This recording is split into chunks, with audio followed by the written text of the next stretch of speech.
Welcome to Movers and Shakers. मेरे पास ही आओ मेरे दोस्तों एक किस्सा सुनो। मेरे पास ही आओ मेरे दोस्तों एक किस्सा सुनो। ओहो, आगे भी तो सुनाओ ना। सुनाता हूँ लल्लू। पुरानी एक कहानी है जिसमें मेन कैरेक्टर जब झूठ बोलता है तो उसकी नाक लंबी हो जाती है। वैज्ञानिकों का अब यह कहना है कि यह महज कहानी की बात नहीं, यह सच है। जो इंसान झूठ बोलता है उसकी नाक बहुत लंबी हो जाती है। सौभाग्य से मैं तो बच गया क्योंकि मुझे बचपन से ही झूठ बोलने की आदत नहीं। इनफैक्ट आप शायद जानते नहीं, मुझे इसके लिए 1997 में एक इंटरनेशनल अवार्ड मिला था जो मैंने बेच दिया to raise funds for all the thin starving models on fashion TV. उन्हें देखकर बहुत दुख होता था। ऑफ कोर्स ये सब उन दिनों की बात है जब टाइम मैगजीन में मुझ पर झूठा इल्जाम लगाया गया था हॉलीवुड की जूलिया रॉबर्ट्स का दिल तोड़ने का। But it was a lie, I tell you it was a lie. जो सलूक जूलिया ने मेरे साथ किया था क्या बताऊं। Before my credibility nosedives any further, let me announce the guests tonight. Our guests are actress Poonam Dhillon and model Rajiv Anand. But before that, give a large round of applause to Sheruki and the Rubber Band.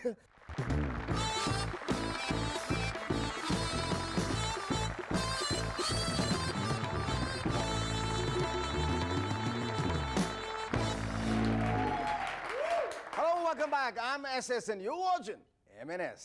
खबर लगी है कि बहुत से नेता लोग अपनी बीमारी के बहाने अपने परिवार वालों के साथ सरकारी खर्चे पर विदेश घुमाते हैं। ऐसे एक परिवार में नेताजी का बेटा मुन्नू बहुत जिद करते हुए अपनी मां से बोला, मम्मी मम्मी मेरी जब छुट्टियां खत्म हो जाएंगी क्या डैडी तब बीमार पड़ेंगे? नहीं बेटे, हम तो अगले हफ्ते ही विदेश जा रहे हैं। इस पे बच्चा खुश होकर जोर से चिल्ला के बोला, माय डैडी स्ट्रॉन्गेस्ट। नहीं बेटा, ऐसा नहीं कहते वरना इंक्वायरी बैठ जाएगी।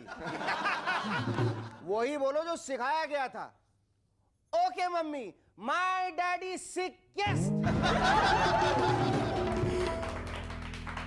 पिछला साल था फिल्मों में प्यार टाइटल की भरमार का साल, इसलिए हर चौथी फिल्म के टाइटल से प्यार टपकता था।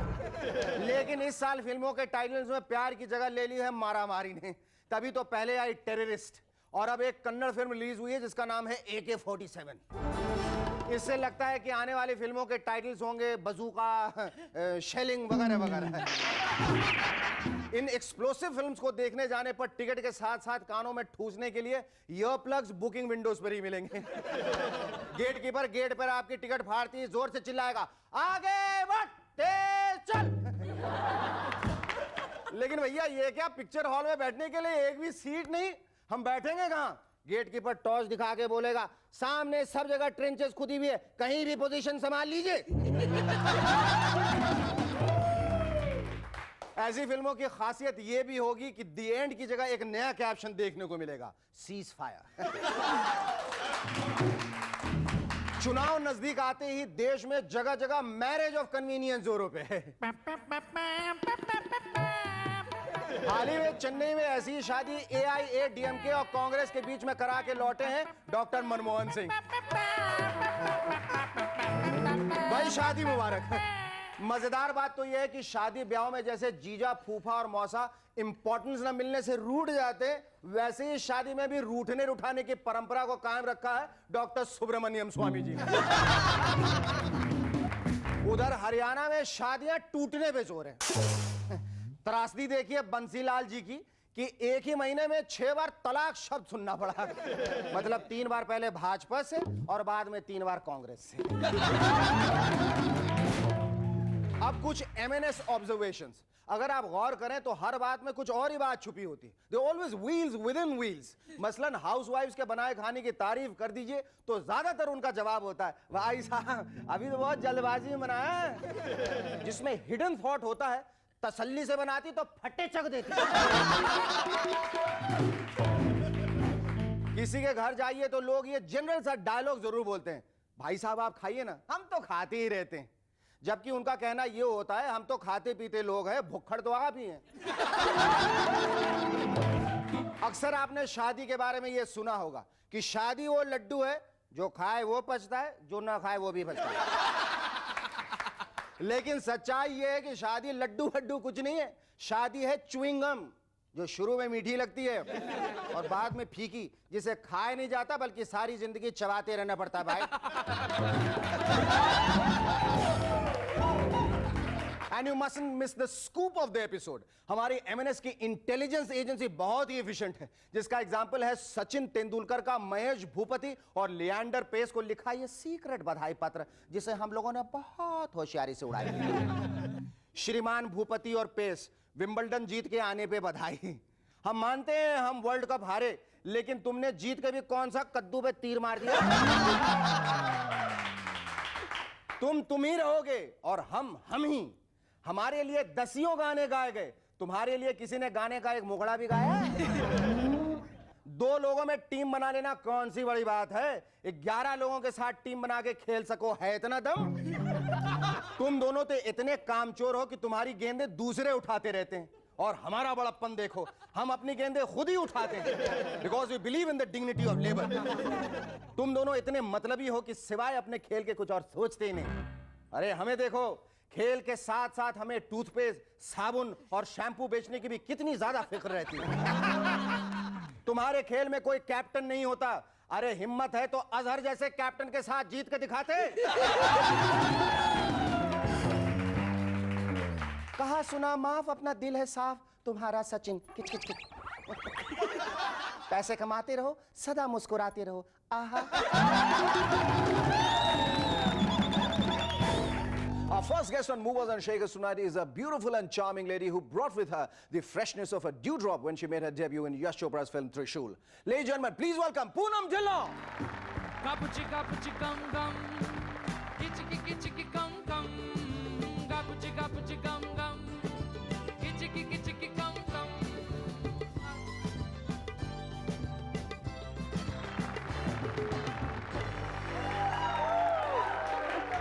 Poonam, thank you so much for coming on our show. You know, you look as pretty, as lovely as ever, like you did in your first film. Thank you. Which was your first film, Trishul or Noori? Now that's a question I think I've been answering forever. Actually, it was Trishul, but people remember me for Noori for some reason.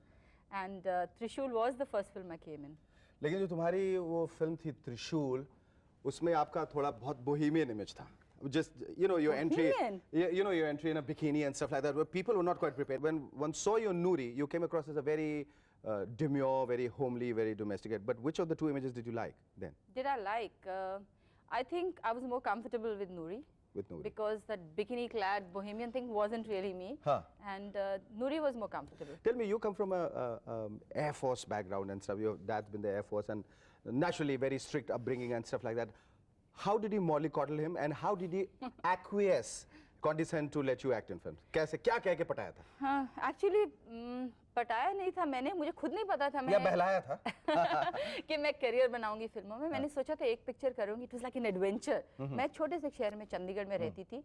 Theatre में मैंने total गिन के 3 पिक्चरें देखी थी अब 16 साल की उम्र तक. बस टोटल. वो क्या था, संपूर्ण Ramayan, Mahabharat?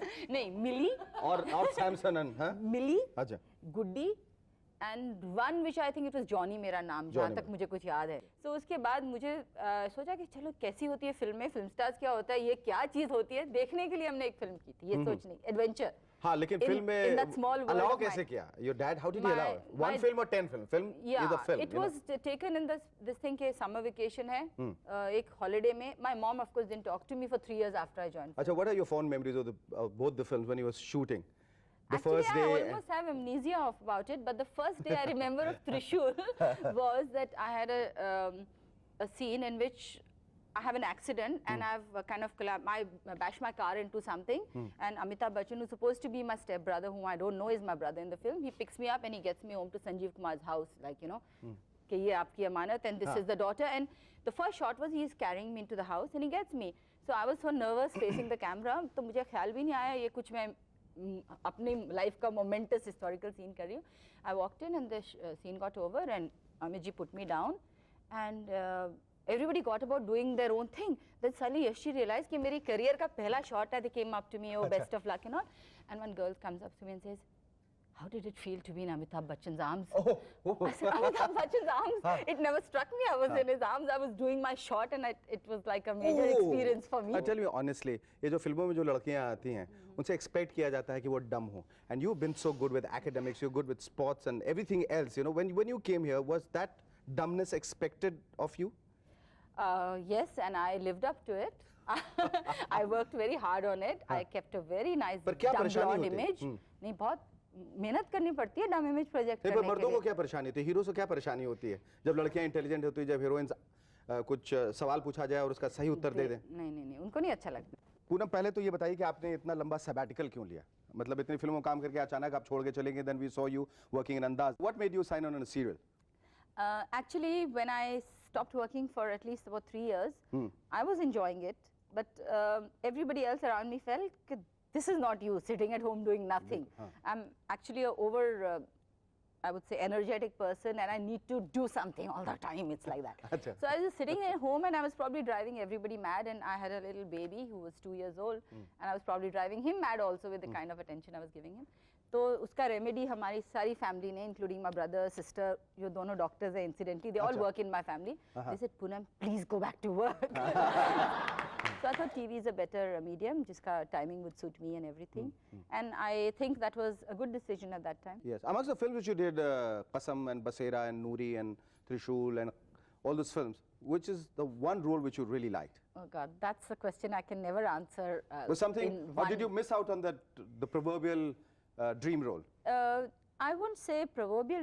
I think even the heroines who probably, if you ask the most accoladed heroine today, probably even with national awards, she'll still feel that kuch aur hona Kuch aur chahiye. hona chahiye, haan. But at the same time, I enjoyed films like Soni Mahiwal and Savere Wali Gaadi and Qasam and not necessarily that they were all hits. Some were hits, some were medium hits. Ye Waada Raha, which till today people tell me it was one of their favorite films. Ye Waada Raha is also one of my favorite films. Yeah, I mean it's really surprising after so many years people remember it. अच्छा, break से पहले मैंने ये सवाल किया था कि हर अभिनेत्री या अभिनेता के सर पे एक तलवार लटकी होती है. Success and failure just Friday away.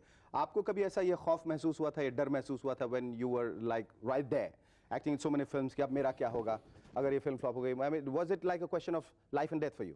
मेरी पिक्चर रिलीज हो रही है पर मुझे पता भी नहीं होता था अगले Friday. Really?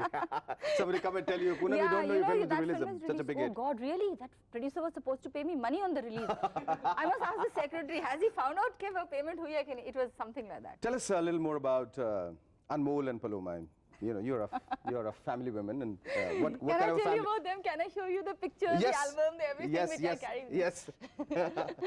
I have 2 little ones, and they are everything for me. They are my life. They are my babies. This is Anmol, and with a sweet daughter in pink, Paloma. The apple of your eye. Are you very happy with the way your career shaped up, your life, the way life has treated you? At this juncture, if I ask you, is Poonam Dhillon a very happy, content woman? What would your answer be? Yes, surprisingly. And we all hope that you stay that way. Thank you so much. It was lovely talking to you. Our second guest on M&S tonight is the living testimony of the phrase, Jack of all trades. Be it rhyme shows, still ads, acting, broadcasting, you name it, he's done it. Ladies and gentlemen, please welcome Rajiv Anand.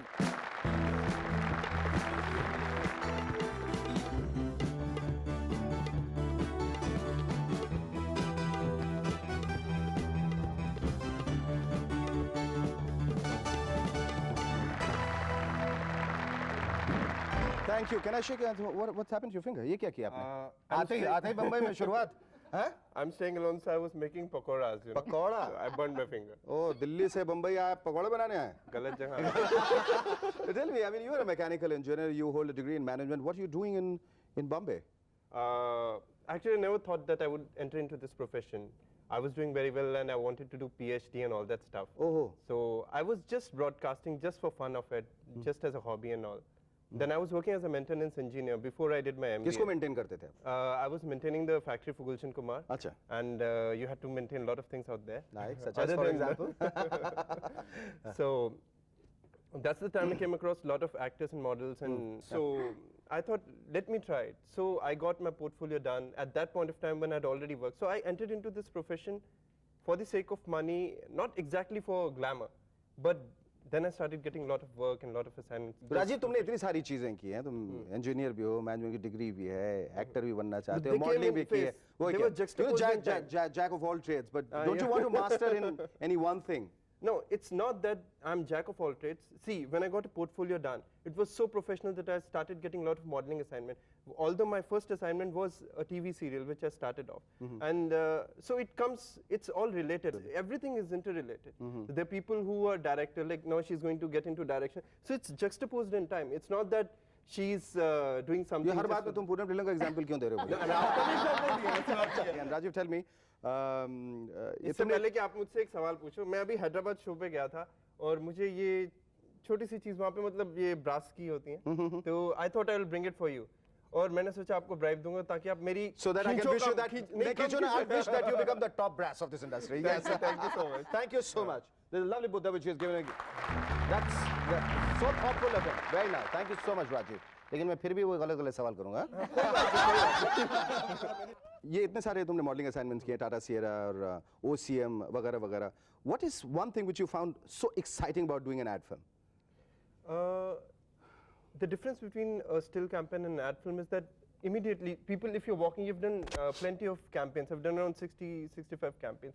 But you have to go and tell them, see, I'm a model, I've done this, I've done that. But you do one commercial and then people recognize you. I mean, a common person would, or layman would recognize you as a model.